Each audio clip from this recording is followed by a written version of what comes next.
হাত দ্বারা যদি হ্যান্ডলিং করানো হয়, হাত দ্বারা যদি ডিমগুলো ঘোরানো দেওয়া হয়, সেক্ষেত্রে আমাদের বাচ্চা ভিতরে পরিপুষ্ট হয়। তখন তাদের যে রগ গুলা হয়, সেই রগ গুলো আপনারা দেখে থাকবেন যে এগুলো ছিঁড়ে যায়, ঝাঁকি লেগে ছিঁড়ে যায়। আর আমরা যখন এটাকে হাত দ্বারা হ্যান্ডলিং করি খুব ধীর গতি ভাবে। আসসালামু আলাইকুম সম্মানিত ভিউয়ার্স, আজকে আপনাদের সাথে আলোচনা করব আমাদের ম্যানুয়াল মেশিনের ডিম ফোটানোর পদ্ধতি এবং কিভাবে আমরা এই গ্রেডের বাচ্চা সংগ্রহ করতে পারি সেই বিষয়ে আপনাদেরকে একটা সুন্দর ধারণা দেব। আমাদের মেশিনের টেম্পারেচার দেখতেছেন, এখানে নিয়ম হলো যখন আমরা ডিম প্রথম দিব, প্রথম ডিম থেকে 37.7 তাপমাত্রায় তাপ দিবে এবং নিচের টেম্পারেচার থাকবে 37.0। এই তাপে চলবে 15 দিন। 15 দিন পরে গিয়ে আমরা এই তাপটাকে করব, তাপের পরিমাণ উপর থেকে 2 পয়েন্ট কমিয়ে দেওয়া হবে, সেটা হবে 37.5 এবং নিচে থাকবে 37.0। এই পদ্ধতিতে থাকবে 17 দিন পর্যন্ত। 17 দিন পরে গিয়া আমরা হলো হিউমিডিটি, যেটাকে আমরা আর্দ্রতা বোঝাই, এই আর্দ্রতা থাকতে হবে আমাদের প্রথম দিন থেকে 15 দিন পর্যন্ত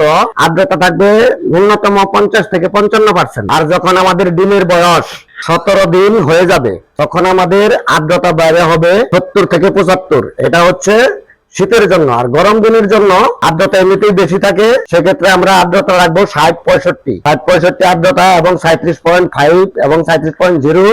এই তাপ যত দিলে তাহলে আর ডিমের কোনো সমস্যা হবে না এবং কি ডিমের ভিতরে বাচ্চা মারা যাবে না। তো আপনাদের একটা কথা বলে রাখছি যে আমাদের ম্যানুয়াল মেশিন থেকে এই গ্রেডের বাচ্চা আমরা এই জন্য উৎপাদন করতে পারি, যেটা অটোর চেয়ে অনেক পার্সেন্টে বেশি আসে, প্লাস বাচ্চার ভিতরে প্রতিবন্ধী হওয়ার সম্ভাবনা কম থাকে। যে অটোতে যে ঝাঁকিটা দেয়, সেই ঝাঁকিটার কারণে ডিমের ভিতরে বাচ্চা যখন জমে আসে তখন তাদের যে রগ গুলা হয়, সেই রগ গুলো আপনারা দেখে থাকবেন যে এগুলো ছিঁড়ে যায়, ঝাঁকি লেগে ছিঁড়ে যায়। আর আমরা যখন এটাকে হাত দ্বারা হ্যান্ডলিং করি খুব ধীর গতি ভাবে, এই ধীরে স্থিরে হ্যান্ডলিং করার কারণে আমাদের বাচ্চাগুলো ভিতরে পরিপুষ্ট হয় এবং বাচ্চা প্রতিবন্ধী হওয়ার সম্ভাবনা খুব কম। তো এক গ্রেডের বাচ্চাগুলো আসে।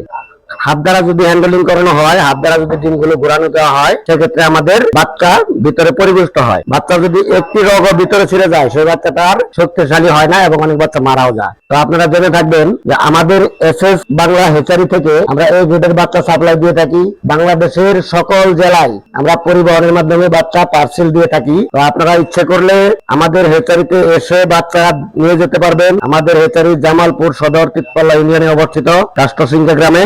আর যদি মনে চায় যে না আসবেন না, তাহলে পরিবহনের মাধ্যমে আমরা বাচ্চা পার্সেল দিয়ে থাকি, আপনারা পরিবহনের মাধ্যমে বাচ্চা নিতে পারবেন। তো যে সকল খামারি ভাইয়েরা ইতিপূর্বে অনেক খামার করে লস খেয়েছেন বা ব্রয়লার সোনালী খামার করে লাভ করতে পারেননি, তাদেরকে আমি বলবো আপনারা দেশি মুরগির খামার করেন। দেশি মুরগির খামারে মেডিসিন প্লাস খাদ্য এই খরচগুলা খুবই কম।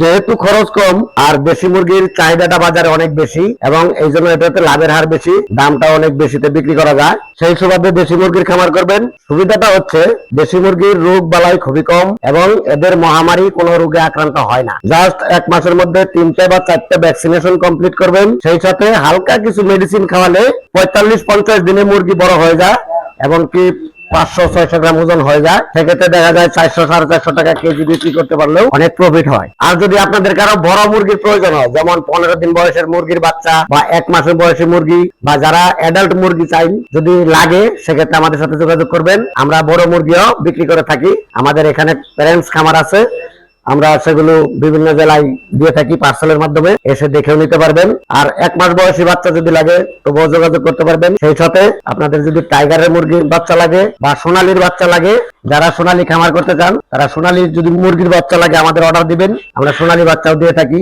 এই যে আমাদের সোনালী ডিম প্রোডাকশনে আসছে, 2-1 দিনের মধ্যে এই বাচ্চা চলে আসবে। তো বাংলাদেশের যে কোনো জেলা থেকেই নিতে পারবেন ইচ্ছে করলে। এই বলে আমি আজকের কথা শেষ করছি। সকলের সুস্বাস্থ্য কামনায় ভালো থাকবেন। আসসালামু আলাইকুম।